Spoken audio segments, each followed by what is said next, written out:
When a whale dies and sinks to the bottom of the ocean, it can create a unique and complicated ecosystem that can last decades or even over a century.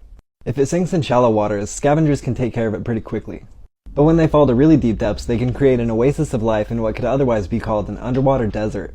The entire whale fall ecosystem typically happens in 4 stages.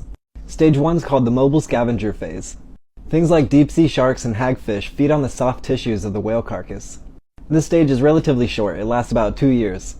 And stage 2 is called the enrichment opportunist phase. Smaller creatures like worms colonize the bones and surrounding sediments and finish up any organic material left over from the mobile scavengers. This stage can last from months to 4.5 years. Stage 3 is called the sulfuric stage, where colonies of bacteria form a mat on the bones and feed on the fats inside them. It's actually pretty similar to ecosystems that form around hydrothermic vents on the ocean floor. And this stage can last between 50 and 100 years. The 4th stage is a bit more speculative, and it's called the reef stage.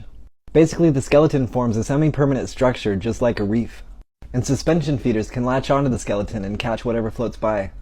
And what's really crazy is in 2014, a team of researchers from Plymouth University found evidence of some of the same stages on a late Jurassic ichthyosaur find. They found teeth mark on the bones, which is evidence of the mobile scavenger phase. And they also found 5-pointed bite marks on the bones, characteristic of sea urchins found in the enrichment opportunist phase.